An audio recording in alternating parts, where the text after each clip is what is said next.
Welcome back to the Becoming Relentless podcast. I am your host, Noa McCabe. I'm an IFBB Bikini Pro and online fitness coach. And I am joined today by someone who I respect a ton. He is someone who has overcome a lot of obstacles and adversity, and I'm super excited to have him on today in order to share his mindset, his experience, and get his story out there. So, without further ado, today I am joined by... My name's Jorge Perez. I am not an IFBB Pro yet, but I am an online coach, and I've worked alongside Noah for quite some time, just in the library. We're both coaches, both have learned from each other along this process. I consider her to be someone that is further along in the same journey, but nonetheless still the same journey. So someone that we can always look up to and admire, as well as learn from. That's funny. I feel the same way about you. I feel like I learned from you too. We're peers. Yeah, that's because, we both have different experiences. Yeah. Like we both come from different backgrounds. So each of those experiences gives us a different perspective. It's kind of like that thing I'm kind of getting ahead of script here, but it's like that one question you asked. It's like, my answer to it was, you're never too old to learn and you're never too young to teach. Yeah. Like I've learned that so many times from so many people. You run into the older guy at the gym that's like 35 years old, and he's like training like shit, and you're like, bro, let me just teach you. Yeah. Let me teach you how to execute this movement properly. You have that person, and then you also have, for example, I'm sure she'll love it that I name dropped her, VNA. I went with her to her first competition, Summer Shredding Classic, and then just seeing the way she executed variables and did things, I was like, I learned so much from that. Was she the first competitor that you ever saw, or how did she introduce you into it? Okay. So no. Okay. She's much younger. She's 19. She's only 19. She's only 19. Okay. But we had mutual friends. Mm-hmm. And then she was like, "Oh, I'm competing at the Summer Shredding Classic." And I'm like, "Well, that's the first show I ever did in 2020." Okay. So I was like, it would be nice to experience that again. She was like, "Come with, I'd like to have someone in my corner that's been through it, that knows how to how this show is kind of laid out, what the schedule is." So I went with her, and just seeing kind of backstage, but just how the refeed went, the peak week went, kind of guiding her through the process, making sure that she didn't get too much into her head, just kind of being that support there. So seeing her and seeing how she was executing variables is the most important part. And there's one thing that I remember distinctly. Mm-hmm. And we were talking about and her inviting a friend to after competition social gathering. Mm-hmm. And the friend was not too much into fitness. So she was like, she doesn't really like going to those things because she doesn't fit in. She feels uncomfortable. And then she's like, but I keep telling her that she needs to be uncomfortable.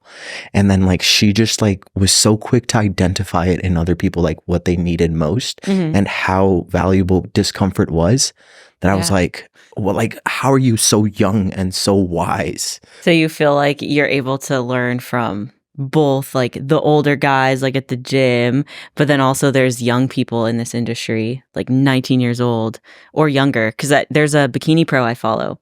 Mm-hmm. I believe she was 18 when she turned pro, and she was the youngest IFBB pro bikini girl that year. I believe there are a couple people who have gone pro earlier, but it was a hallmark. I'm not sure what it was, a benchmark. It shot her to fame, but just watching how gracefully she handled that as a young teenager, I was like, oh my gosh, I want to be like her. Mm-hmm. And I think she listens to this podcast, Tiana, but I finally met her in Dallas, and she I was just taken aback by how mature and poised she was as compared to maybe when I think about me at 19. So it's funny that you bring that up. Tell me at 19. Yeah, me at 21, I was getting shit faced. And that's what I tell people. And that's something that I look back on, and I'm like, damn, did I fuck up?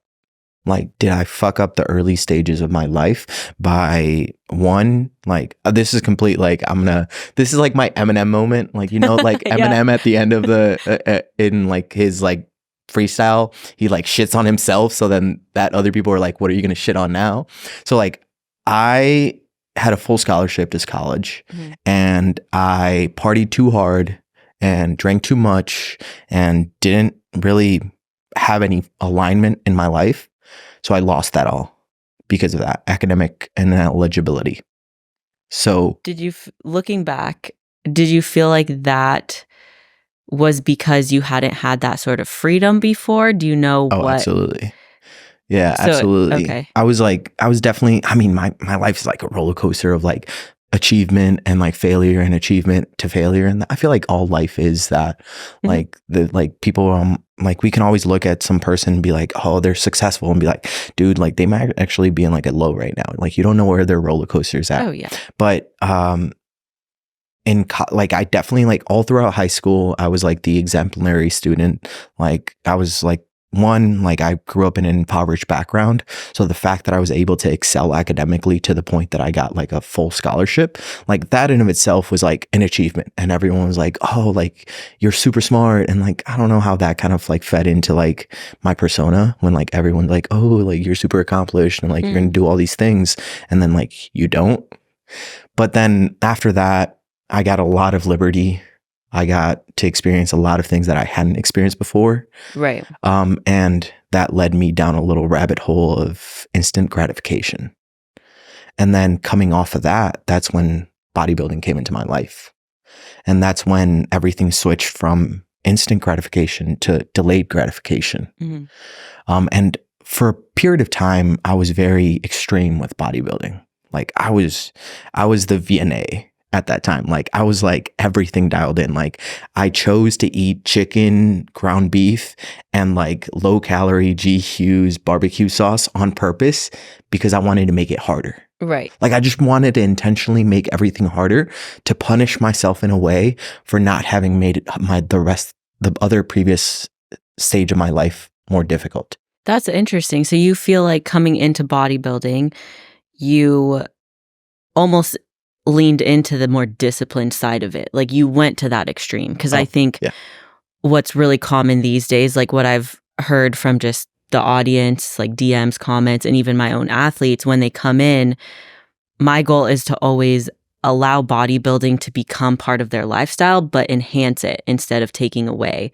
But I think you and I are very similar in that when we started bodybuilding, we were doing it maybe as a means of control, or it sounds like punishment in your case, like somewhat like swinging from the freedom of college and drinking and partying to the other extreme of everything's a sacrifice. But in that moment, when you're doing that and you're saying, yeah, everything's a sacrifice, you almost have some pride with it. Exactly. Right. Yeah. And it's not until later down the road where you look back and you're like, man, that was also really extreme. Like I took it to the extreme. Yeah, definitely. I don't know if punishment would be the right word, but I definitely was like, I was wanting to prove something to myself. Like I was wanting to prove that I could choose the hard route if I wanted to. Like that's basically what it was. Like me choosing the path of most resistance, because so much up until that moment, I had been choosing the path of least resistance. And that was like like me building up my confidence once again, because confidence was super low. Like if we talk about like all this shit that I was doing, like even outside of bodybuilding, like how I perceived relationships, how I perceived like my family, like all of these other things, like how I saw myself, like my value, like I was not a confident person. I was not. Okay. But how would you describe yourself? Currently or at that time?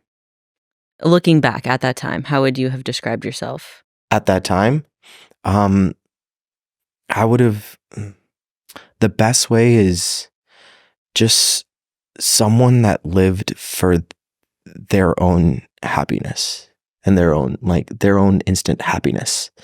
And it was like, you know, when we do these hard things, it is our own happiness, because like it's us kind of like getting that pro card, or us, you know, experiencing that moment of bliss, but it's like a different you. It's like the future you.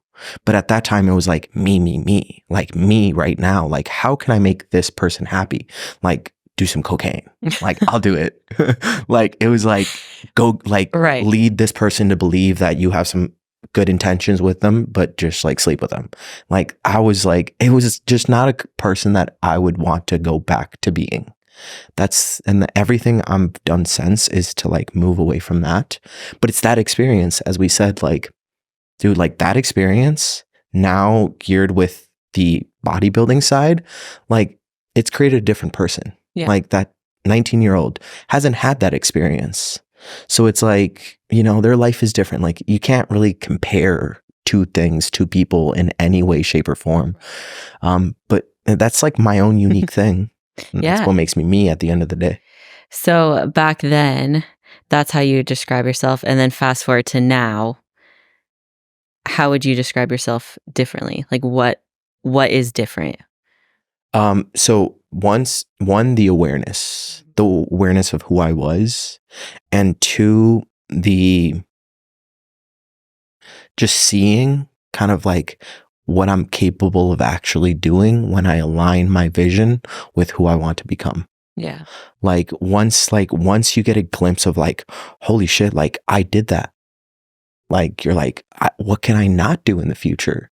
And then just also looking at it from like the time scale of like, I've lived in my own eyes like 1 million lives in the last decade since I graduated high school.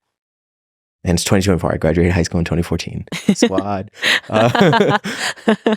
So in that decade, like I feel like I've lived like 5 different lives, like literal lives. Like I've been 5 different people.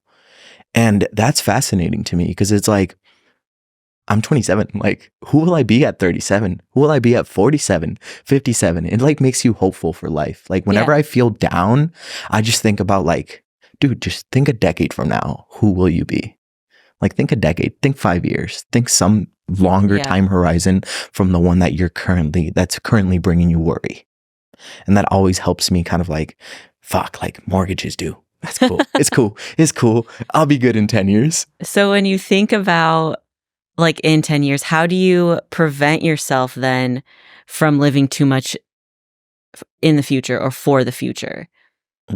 Because something I've talked about a lot on here is like being present, like staying in the present moment.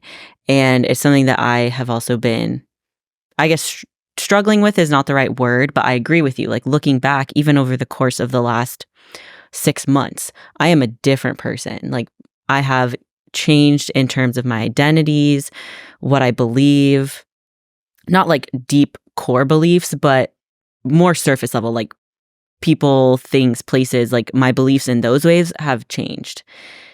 But if I think too far in the future, sometimes I find myself just like living for that future. Like I'm like, well, I can't wait for tomorrow. I can't wait for next year. I can't wait for all these things in the future to happen. So how do you stay like grounded in the present, or do you?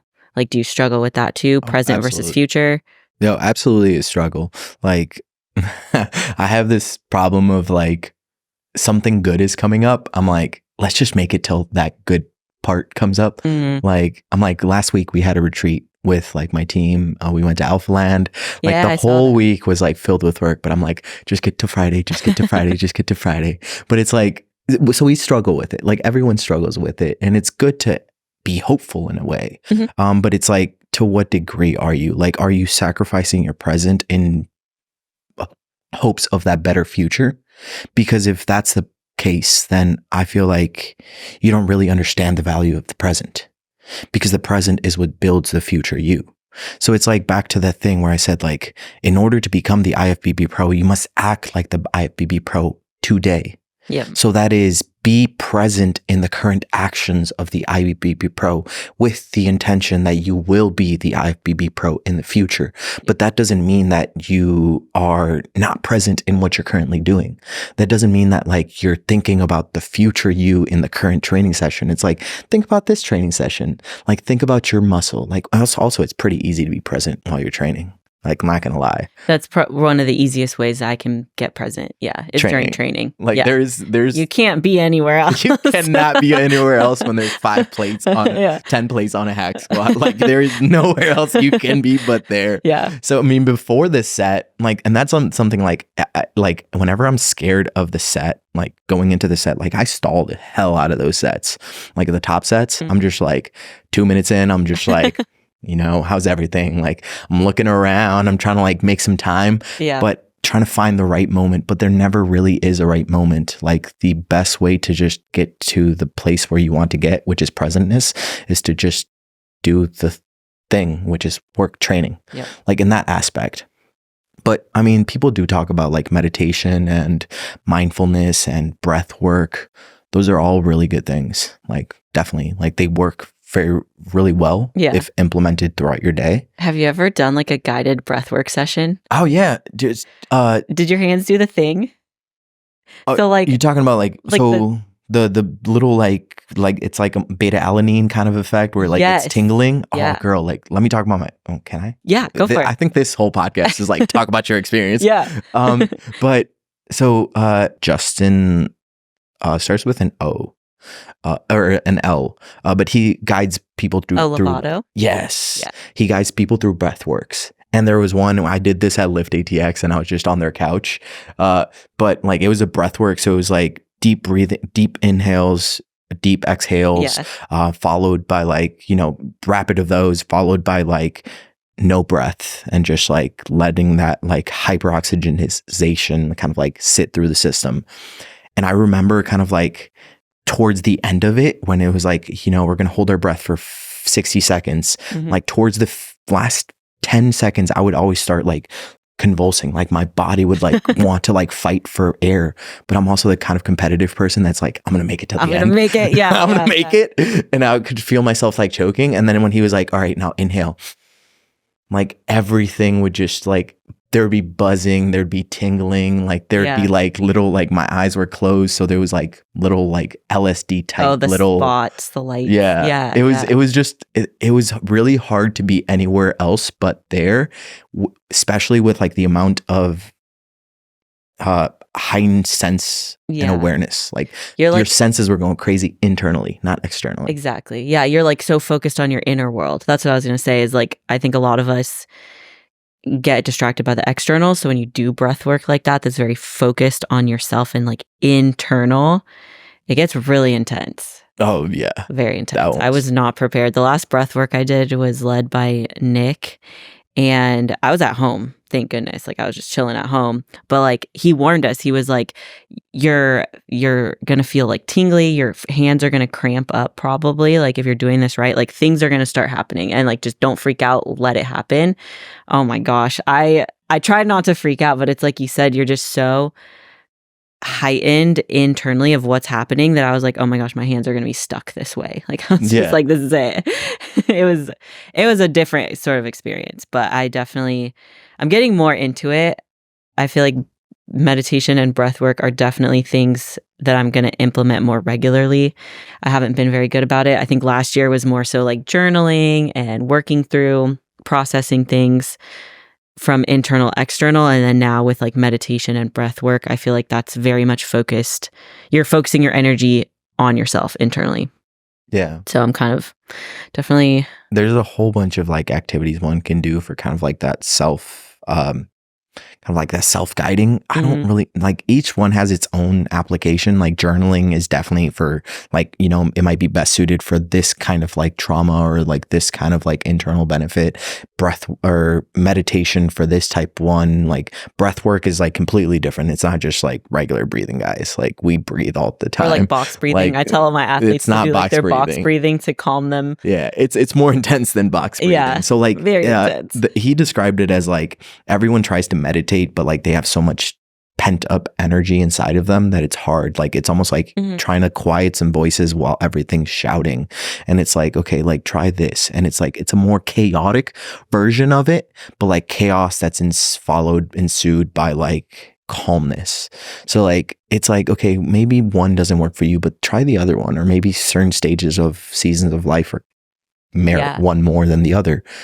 So the only way to try is, or to know, is to try them. I think being open to trying it is something that's important too, because as the older I get, the more I realize I'm very open-minded. There's people that I talk to where I'm like, yeah, you should journal, or you should try meditating, or try X, Y, and Z. And they have no interest in just trying it. They're like, no, I don't want to. I'm like, oh, okay. Cool. That's something you know what I mean? can Like, do with like close-mindedness. Like just be open. Just, you don't have to do it, but just something. being open to listening to it. Learning, like, trying. Yeah. Like what's like based on that, like, I don't know if this is going to take like the podcast in a different direction, but maybe somewhere you don't usually take these. It's like psychedelics, LSD, psilocybin for that purpose. Like, what, have you had any experience with that? Have you thought about it? That's like I've thought about it, and I would be open to it, but in very like specific context and settings. I think for a long time I was pretty closed off to drugs. I don't want to say I like advocate for the use of them, but I also won't hide what I've done. Like, I definitely have partaken in certain drugs, but I think the partner that I had, my ex, he was very against drugs, and like out of respect for him and our relationship, I just stayed away as well. But I'm very open-minded. Like we just talked about that. I don't mind trying things, but at the same time, with things like psilocybin or LSD, I know that they're being used therapeutically to help people. So I know that they have benefits. I would almost want to try them in a more therapeutic setting versus like a house party. Yeah. If that makes sense. Yeah. Most people tend to like look at like all these drugs as recreational. I think if you look at them recreationally, there's going to be a lesson that you learn from that therapeutically. Really? Yeah. And I know for like if you fact, approach it like with like when you approach it with casual mindset, with a casual, more like I'm going to get something, like you never get out what you expect. Okay. You like it, that's the whole point of it. Like, yeah. If it were to give you exactly what you expected, then you didn't go through the experience. Like, it's supposed to be something like unraveling, something that teaches you something about yourself. Like, that's how I feel about it. Like, and the first time that I approached them with that intention of like, let's do this for fun, the complete opposite of fun happened. But that experience taught me something that I was like, fuck, like that is what it's meant for. Like, this is supposed to be like a teaching experience. Are we out of time? No. Oh. Sorry, that was my alarm for my meal. I forgot to turn it off. That's my bad. I haven't had one. I guess I gotta eat. Yeah. Start eating right now. Okay, sorry, we have to pause the podcast. Guys. No, I have to set timers now because I'm in off season. I'm eating a lot, and if I don't eat on time, I fall behind, and then I'm just force feeding at night, and I don't like that feeling. So I don't like the feeling of force feeding, period. So that's something we could talk about, because I actually put in here like something you believed to be true for a long time, and then you found out you were wrong. This is something like that. It's not really, but so for a long time, I was the same way. I was like, I don't like force feeding. I'm not going to ever make anyone force feed.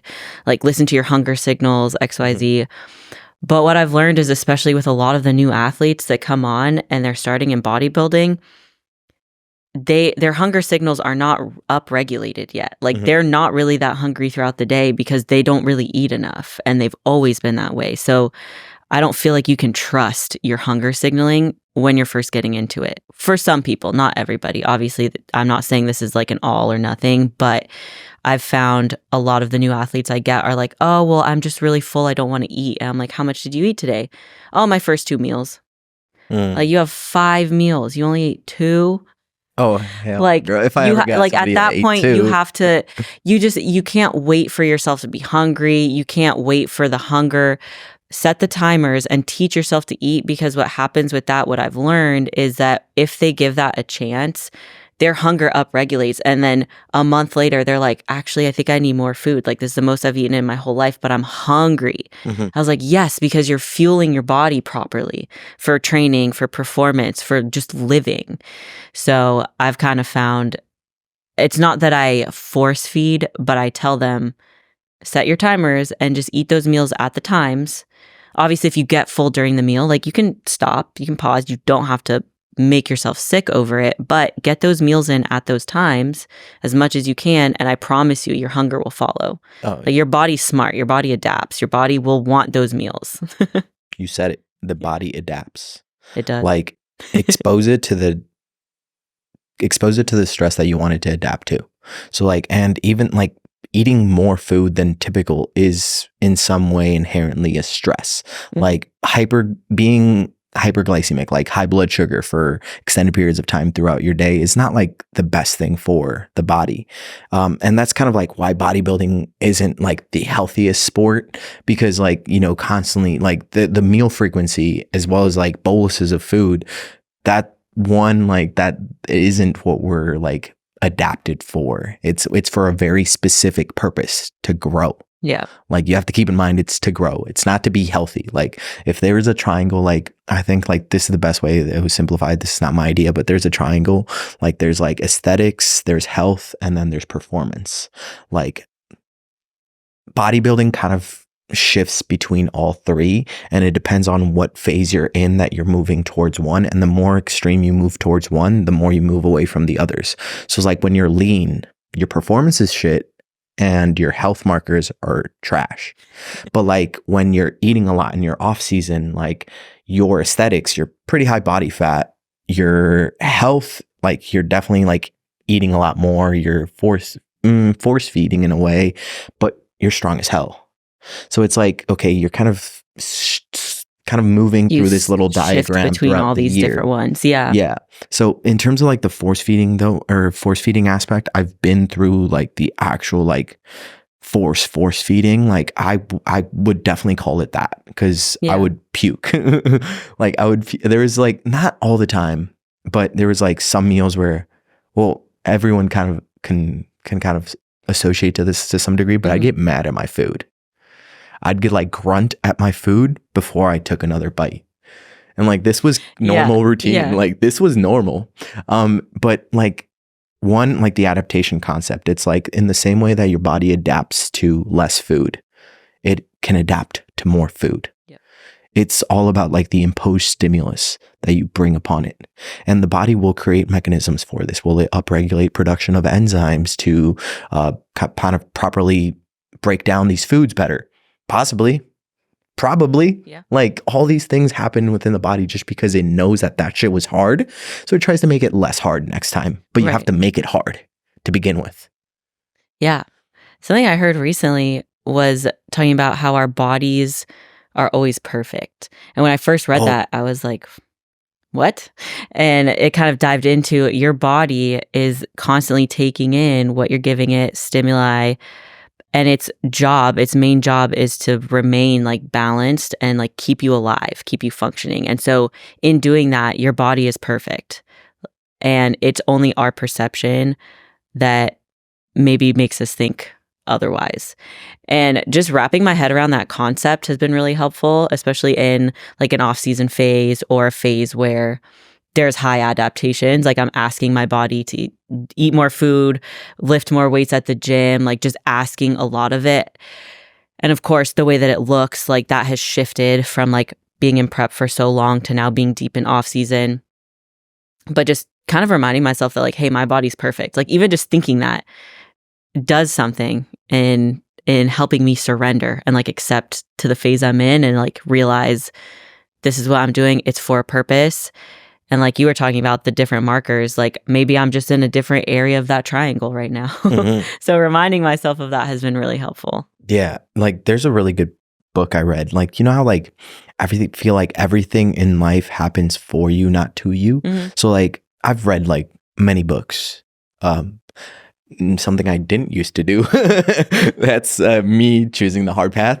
But there's this book that I'll share it with you when I kind of find it in my bookshelf. Yeah. But it basically, every chapter is just a explanation of a perfect mechanism of our evolution of our body.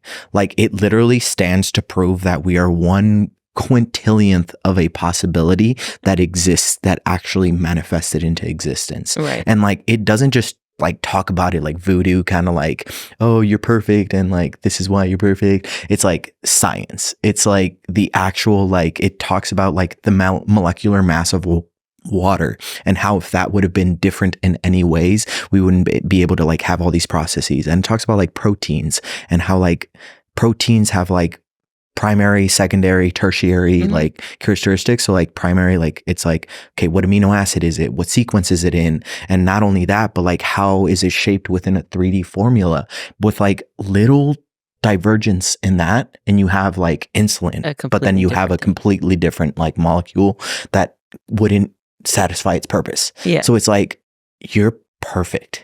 Like whatever little flaw you have, like, I'm sorry, like you have a little mole, or you have like a little like, a bald spot in your eyebrow, like the beauty marks, like, you know how people say like beauty marks are like bad, and like, girl, like that actually, like, I love beauty marks. Like they are truly beautiful. They're like little imperfections that make you perfect. And like, if you just saw your body in that way, that helped me whenever like I start feeling down about my body, just remembering that like it's perfect. Like it really is perfect. Like it would be hard for anything else to create anything like this. Yeah. Like every single person is so unique and so different and special because each of us are perfect. Like the chemical, all the way down to like you're talking about the molecular level, which I think is really cool. I'm kind of nerdy like that. So if there was a question that asks like, who am I? I'm like, I'm the kind of guy that like, I am perfect. No, I'm and not. Here's why. I am perfect, but so are you. But so are you. So are we. Yes. And so is everybody. But I'm the kind of guy that like just loves getting into the science. Like I'm one of those people that always asks why. So it's like protein has a higher thermic effect than carbs and fat, but I'm like, but why? Why does it? Why does it? And then I send myself into a rabbit hole of like, oh, it's because it is an endothermic reaction in order to dispose of ammonia. But why? Like, ask yourself another why, until I get to the like level where I called it where it's like no longer words and it's just numbers and letters. And it's just pathways. Just science, yeah. Just like the pathways, you know how like all the, like everything kind of in science deduces down to like letters and numbers. Like I get to that level. Then once I get there, I'm like, okay, I feel like I have a good grasp of the why. Yeah. I can just believe this now. Yeah. I like that. I think that's important. It's curiosity. Yeah. Curiosity is such a good trait to have. It's something I'm trying to cultivate better in myself too. So I like that. Yeah. I did want to ask, because I feel like we kind of skimped over this, but I wanted your opinion on it because we have opened the door on this podcast previously to like PED talk. And so I'm like prefacing it, obviously. But what was something that you believed for a really long time that you no longer think is true? And you can take it any direction. Yeah. So this was like, I believe that the reason that I wasn't where I wanted to be in an area of my life was because of X reason that wasn't me. So it always had to do with some external circumstance, person, or thing, whatever it was. Like I was giving control to something else. For the example of like PEDs, like I always felt like I when I first got into fitness, like I grew up with like watching YouTube videos and like the Machiavelli motivation, and you'd see like the men's physique guys training hard, and they'd be talking about like the process and like the journey, and then I'd be like, I want to be them, but I can't be them because of X or Y, genetics or PEDs, and I felt like because of those two things, I couldn't be them, and it was like, no, it's me. It's like, it's not genetics, it's me. It's like, it's the fact that I'm letting genetics predetermine my actions throughout my day and limit myself into my potential, that I can't be that. And then it's also my fear of PEDs. Like ultimately, like it is a risk. Like it is risk. It does have pros and it does have cons, as does everything else in this life. It's the yin and yang of life. Like, so it was my fear. It was my fear of and my scapegoating of my lack of achievement to that. So it was like, I'm not there because I choose not to do that.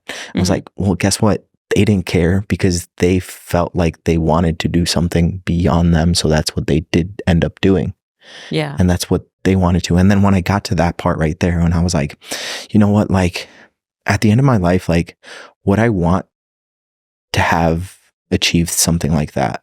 And then I was like, you know what, I do. Like it's been in the back of my mind for 7 years up until that point. Like when I went enhanced, 7 years, like I've just dreamt about having a physique like that, like being like that, being like having all those attributes. And then I was like, you know what, like I'm going to constantly think about it. So, and if there's one thing, like you can either regret a decision you didn't make, or you can make that decision. Most people usually end up regretting decisions that weren't made rather than those that were. Right. What attributes did you feel you didn't have that like PEDs could bring you? What attributes? So it was more like of a all in mentality, or like a mindset. It was like a do whatever it takes. Did you feel like you couldn't be a good bodybuilder without PEDs at that time? You definitely wouldn't be at the level that you'd want to be at, not the level that I sought to be at. Like I wanted to create, still do. Yeah. It's still very, like, I want to achieve something that is noteworthy, something that I can look back at and be like, wow, like you did that. And there is some objectivity within that. Like, I'm sorry, like you can sit here and be like, oh, like I have a fabulous physique and I'm natural. Booyah. But be like, bro, but within the grand scope of like physique development, you're still mid tier. You're still mid. Like, so I'm like, dude, like there's like, it sucks that like when, you know, I don't mean to say like there's, like, I don't mean to create some objective measure within like your own personal subjectivity of like how you look. But it's like, dude, like bodybuilding is an objective sport as well. It's like, okay, cool. You are a natural, but the dude next to you isn't natural, but he still looks better than you. He's going to take that show. Especially, he looks better. Yeah. Especially in the federation we compete in. Because there are like the natural federations, which if people want to compete naturally, like I just encourage them go that route. But I also, so what I struggle with is I feel like we touched on this earlier, like bodybuilding isn't healthy. There's nothing healthy about the process of getting to stage. And so when somebody wants to stay natural and get on stage, I struggle with having that conversation with them that, yeah, of course you can do that. You are free to do that. You absolutely can do that. You're risking your health. You're risking going through this process, being the best you've ever looked, getting on stage and being told by a third party that you're not good enough, that you don't win. Like, can you handle that mentally?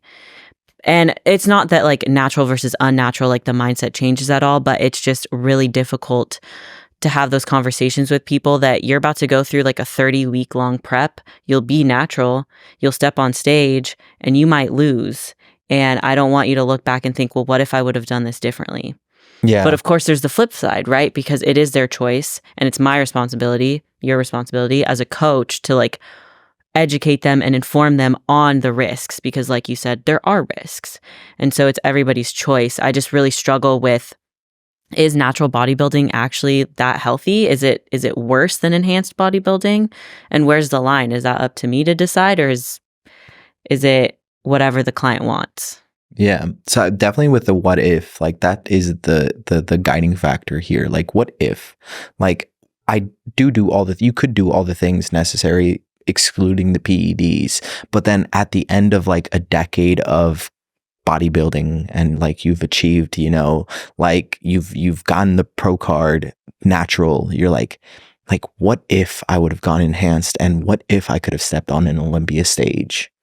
Like that what if will persist forever. And the what if always weighs heavier than the oh well. Like, right. Oh well, I did it. Like, so what? Like it's I don't know. It's like for me, just generally like from the things that I have not done that I kind of wish I had done, those weigh on me a lot more than the decisions that I did make. So that's kind of you worded it better than I kind of did in a way. But as far as like a competition being like where the fine line between healthy and unhealthy is, I think if we go at it scientifically, like just for men and for women, there is a very hard distinction here because women are at a greater risk of, having some detrimental effect on the back end of a contest prep, especially if they, put some effort into it and like go the extra mile that is necessary to get to like stage lean conditioning. Yep. I know of so many women that men are now facing like irregular menstrual cycles or hypothyroidism. And for men, it's not really common.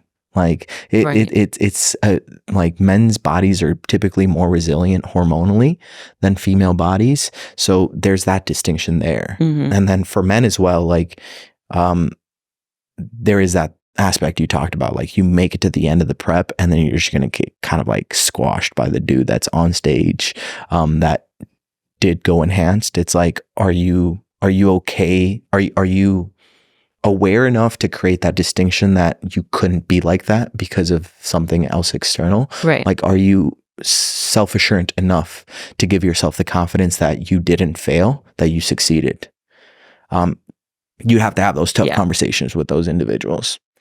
I agree. And that's really hard to tell an inexperienced competitor. It's really hard to let them know that, hey, you're about to put your heart and soul into the next 20 weeks of your life and you're not going to win because you're not going enhanced. It's not because you're not going enhanced. It's because you're going against people in the NPC who are likely enhanced. And that's not to say that like naturals can't win. I'm sure that there's a ton, especially in the bikini division at a local level.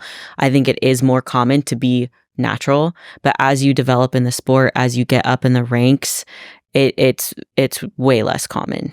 Yeah. So it's just interesting because I have that conversation with my athletes who are going into prep, and I'm like, we have to have this conversation now, even if you're not interested at all. I want to establish like the boundaries because I want to respect your choices, your boundaries, but I also want to let you know what you're in for mentally, physically, emotionally, just so that you have an awareness around it. Because I don't think like when I got into the sport, I didn't know any better. I knew nothing. I hopped in and didn't do any research, but I never had the option to not be enhanced. My first coach just like gave me the stuff and was like, here, you take this. And I was like, okay. And again, like, I'm not blaming the coach at all. It's my fault. You were the one. Did he force feed you? Yeah, he didn't. Did he force feed you the animar? No. Did he? Come on, Noah, let's do this. Exactly. No, it was you. But it's like back then, like I didn't do my due diligence as an athlete. I didn't look anything up. Like that's my personal responsibility. That was my body, my health, my choices. I didn't know any better. So now as I move forward, like especially with my athletes, I make sure that they understand and that they know. But looking back, I think we touched on this like a little bit previous, but we talked about like regrets. And do you feel like you have ever had regrets around PED usage? Not like, it's kind of hard to have regrets because you can't change the past. So there's really no point in regretting something that was the decision that was already made. It's more like you just have to learn to live with it. And that's kind of what I've been doing. I've just been learning to live with it. And there have been some like negative side effects that have come from it. And now could have those been mitigated in some way, shape or form better? Absolutely. But there's no regrets there because ultimately, as you've also kind of gone through the experience and this provides you and empowers you as a coach, is like, what it's like, and you kind of also know what it's like to be kind of not like naive before the decision is made. And you do your best to educate. And that's why like I haven't actually made anybody enhanced. Like I have enhanced athletes, but they've already come to me enhanced. Got it. Which is like, I haven't been like, hey, like I'm going to be your first coach to start putting you through a cycle. And one, I feel like that's just a bridge that I'm gonna have to cross eventually, because I have to be respectful of everyone's decision. Like, I can't be everyone's father and be like, hey, no, you don't want to go enhance. Be like, dude, like, they're a person. They're 23 years old. They can make the decision on their own, as did I. But it's how much attention are you putting into the informing aspect? Because I feel like everyone highlights the fucking pros. Like, everyone's like, dude, your libido's gonna be fucking up, you're gonna look mad fucking vascular, you're gonna look so jacked, bro, you're gonna feel strong. But nobody asks. PRs, Nobody's like, hey, dude, like, acne fucking sucks. Like, hey, like, follicular miniaturization fucking sucks. Like, your hair thinning out fucking sucks. Like, the fact that some, like, the more detrimental internal effects in terms of health, like, those fucking suck. Like liver so it's toxicity. Like liver toxicity. Well, depends on what you're running, but yeah. For your case specifically.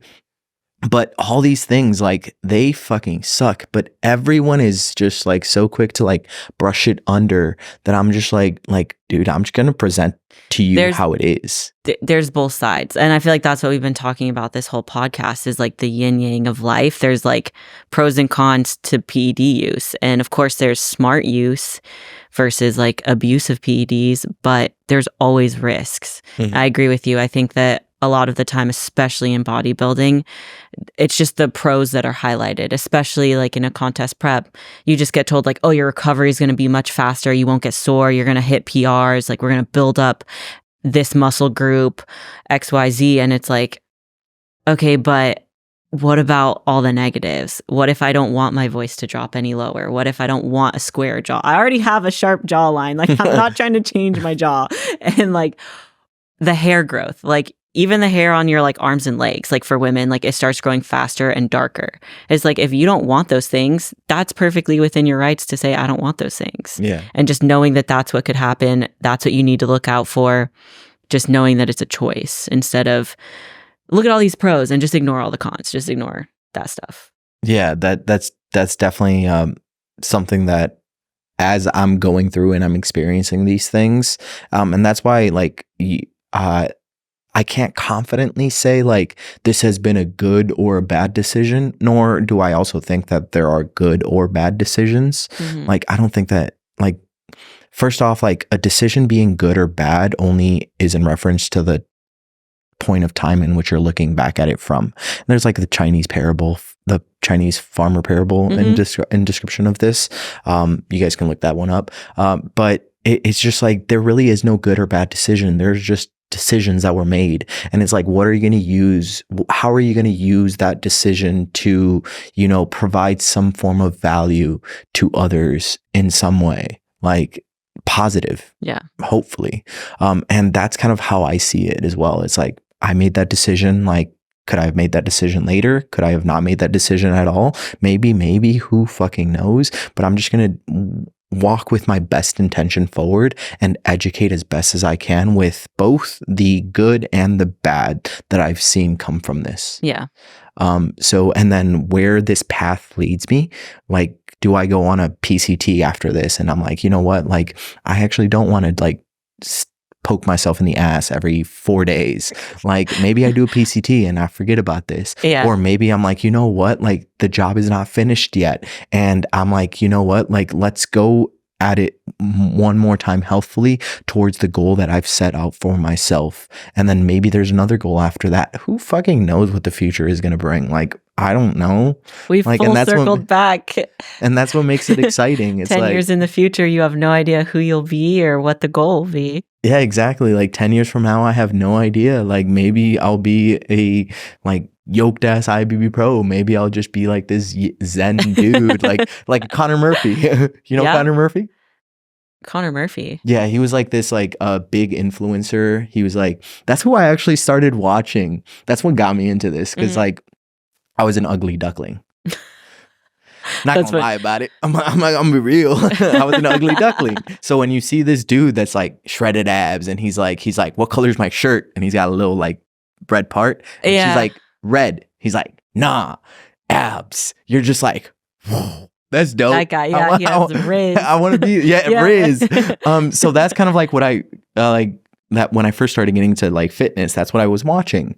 So it was that's kind of what gravitated me towards. But now Connor Murphy, like his life kind of like took like a 180. Like he reached some epiphany in his life where he no longer wanted to do that, and now he's like a very Zen Yoda, like down to earth, like hippie kind of vibe dude. Yeah. And it was like a complete 180 from like the lifestyle that he used to live. And it's like that just goes to show that like you don't know what the future brings. Like you don't know who you'll become. So like you might as well just like enjoy the current phase that you're in. Yeah. That's one of my favorite quotes that I always remind myself of, is the only constant in life is change. You never know. But every day I know I am changing and I'm trying to change towards a certain vision, but you really never know. Everything changes. I like that. I'm gonna have to look Connor Murphy up. I don't know who that is, but he's I'll look into him. influencer, old influencer. But yeah, and was he into bodybuilding? Nah, he was not like a bodybuilder, not into the bodybuilding. He was like the influencer, Okay. definitely influencer, where his thing was just kind of like YouTube videos, entertainment. Yeah. Like that was his go thing. Like he was like on Omegle, like shirtless, like getting some reactions. Yeah. Like the fit reactions. Okay. So, you know, he crossed some epiphany, which it would be dope to like listen to that, like to just get his experience as well. Like back to the experience thing. Like we all have gone through a certain experience, and like we've faced different polarities of different experiences. Like now having gone through both of them, like what are your thoughts? Because knowing your thoughts can also guide you in whatever direction you want to go personally. Or like maybe it just like brings it forces you to reconsider what you had previously thought. And I don't know, like those are always good to have, I feel like, because like we're so fixated on the things we believe that it's like what if you listened to something that just proved to you otherwise? Just having that different perspective. Again, like it's like the open-mindedness, like just being open-minded to hearing different perspectives and almost seeking it out too. Just being open to learn. Yeah. I think that is incredibly important. I'm pretty sure I'm leaning on my psychological background, but I think there's been studies of people who live longer, more successful lives have that trait of open-mindedness, because when things change, like the technology that comes out, for example, someone I think of right away is like my grandma. She's always been someone who's apt to the changes. She has her iPhone, she has iPad, like computer. She can send emails like a whiz. She can text me, voice to text. Like she is on top of stuff. She could even name like probably the top 10 pop songs on the radio because she'll listen to them. Like we were listening to like Pop Smoke last time I was at home with her. I was literally like, okay, girl. I'd vibe with your grandma. But that's the way she's always been. Like she's very open to changes and she wants to learn. Like she's not like avoidant of new technology. She's like, I want to know what this is. I want to learn. And so I've seen that in her. I'm like, I want to be like that, of being so open to change and learn and new perspectives, because I don't ever want to get boxed in again. Like I don't ever want to feel like I'm being put in a box and in a corner and I can just be defined as this one thing. Like I want to be whoever I want to be. Individual in the way. Like if you kind of create like your own little smaller and smaller box. I feel like we all start off as like this big box of who we are, based on like the limited experiences and limited connotations we have with us. It's like you are your son of your mother, or like you are the son of your father, or like you are this family. But it's like then you start creating like getting different experiences, learning who you are, who you aren't, and then that starts separating you more and more and more. And I mean, you have more experience with this, but like one of the funniest stand-ups I've ever heard is like it's like talking about relationships, but it's like, dude, it's like you're this like jigsaw puzzle, and like you're trying to figure your own shit out, like where these pieces go. Yeah. Now imagine that you have somebody else's jigsaw puzzle mixed in there, and you have to figure out how you're going to make this work. And like, that's a relationship. It's like you guys are all individual. Like each jigsaw puzzle is like a belief or like a hobby, a trait, something. And then you have to like somehow make it work. And like the more you go through life, the more individualized it gets. And like something that I used to do, was say my name was George. Really? But it's Jorge. Yeah. And the reason I said it was George was because I wanted to fit in. Because I grew up in like I didn't grow up. I keep saying grow up. High school. Like high school, I went to a Catholic high school, which was private school. That was kind of like where I did like my that's where I was like the goody two shoes component, because that I felt like was the vibe there. Yeah. Like everyone was goody two shoes. You were like responding to your external environment in a way. And everyone there was white. I was like one of two Latinos. So my go-to was like, I have to be like them, and my name doesn't fit like them because my name has an R.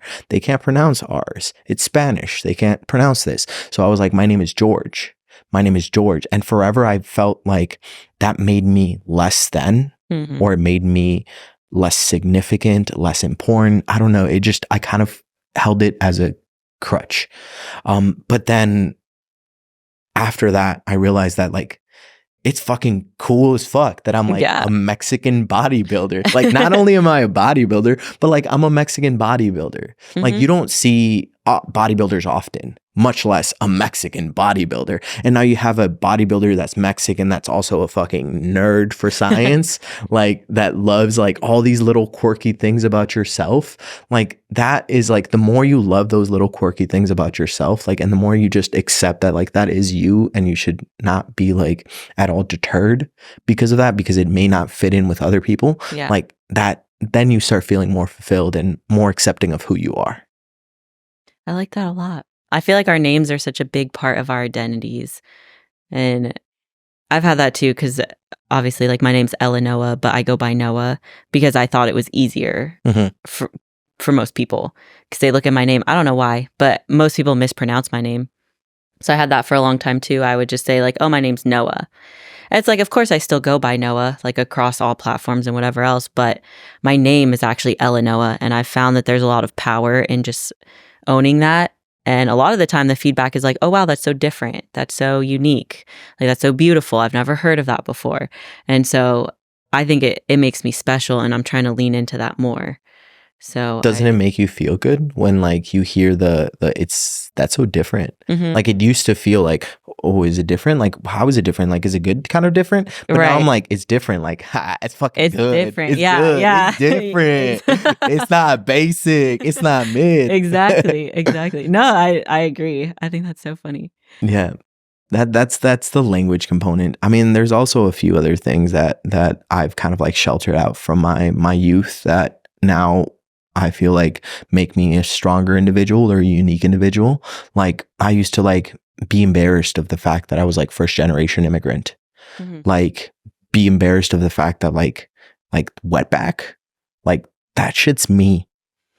Like, I literally crossed the border as a child. Damn. Like, it wasn't second generation. It wasn't like my parents did it and I'm like, here I am born in the US. It's like, I crossed the border. I was a little bit too young to remember what those experiences. Oh, actually, no, I still remember those experiences.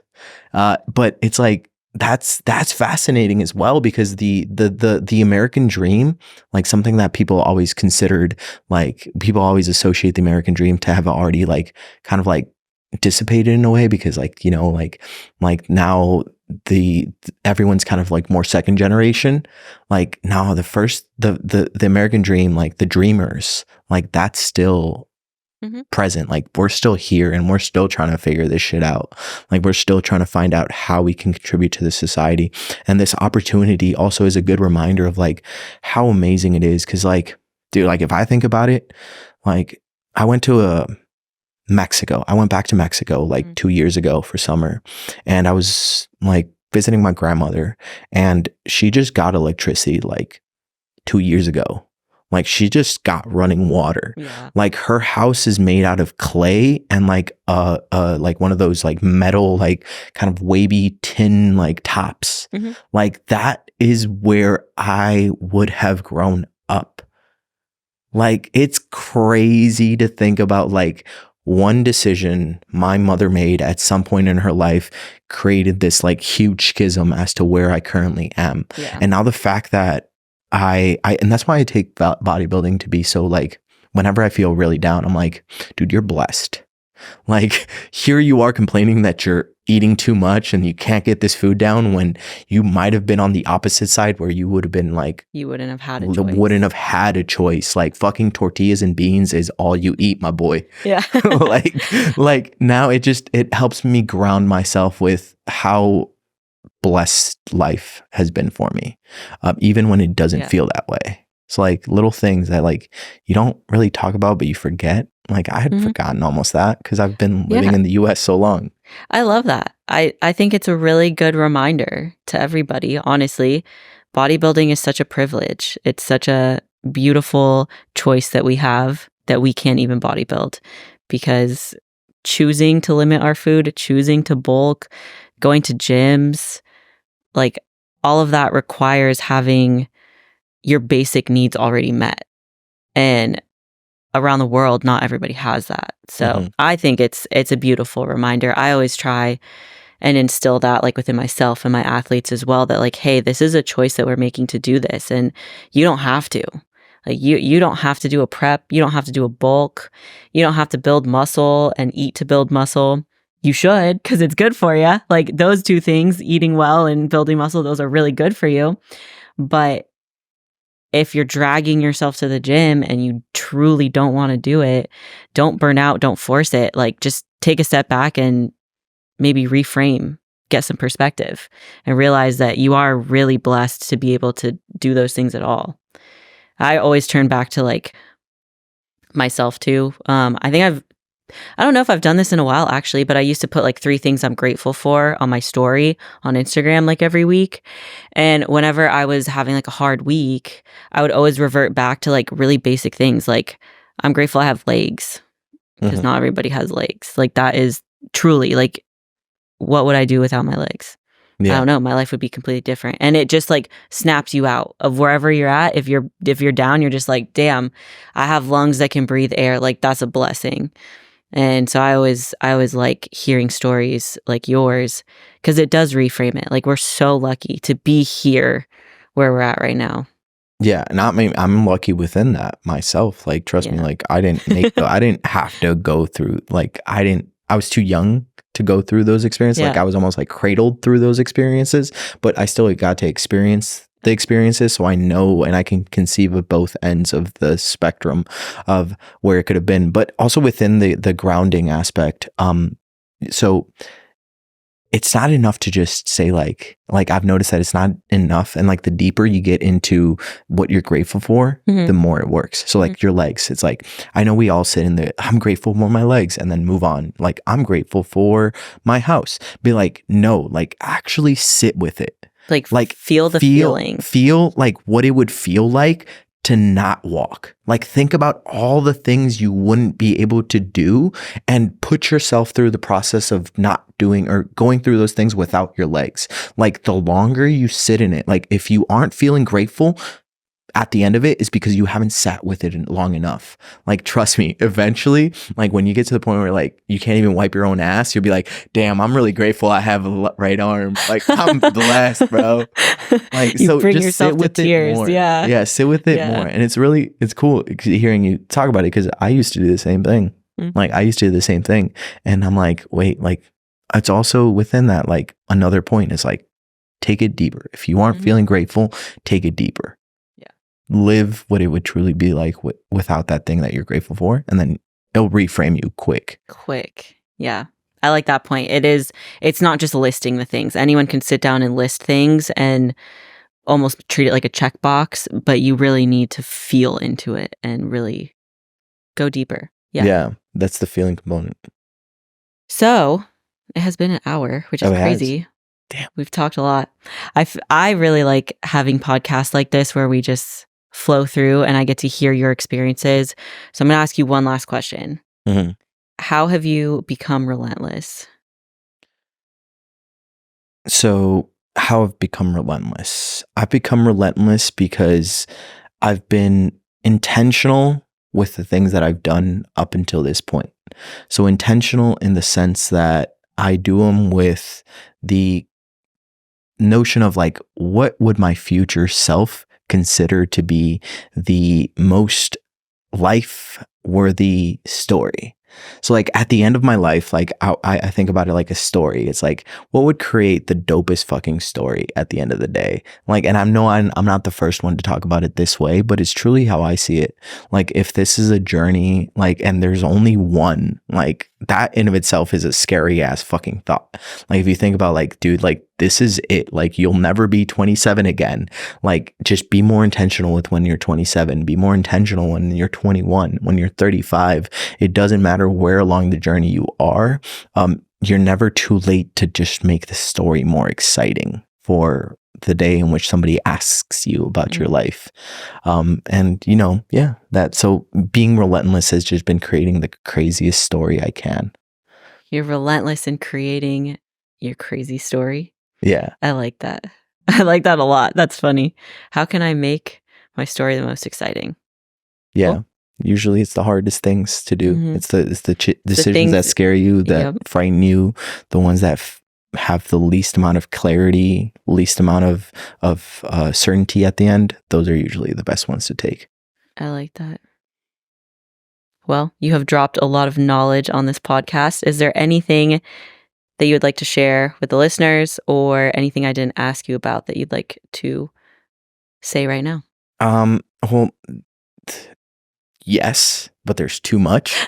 Like there is too much to share. Like we all go through experiences. We're all experiencing new things daily. Every second of our lives, there's something new to be learned.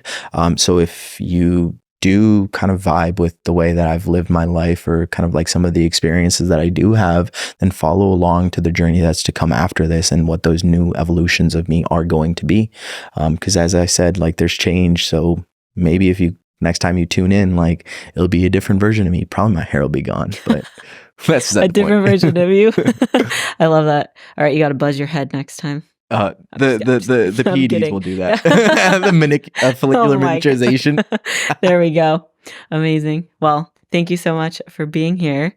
And thank you guys for tuning in. It is always a pleasure. If you have any questions, comments, concerns, if you want to connect further, his information will also be in the bio. If you're on YouTube, Spotify, and Apple Podcasts, it'll be down there too. As always, if you guys could like, share, subscribe, send it to a friend. That helps me out a ton so that I can get more episodes out to you guys faster, better, all of the things. I will catch you guys on the next one. Stay relentless.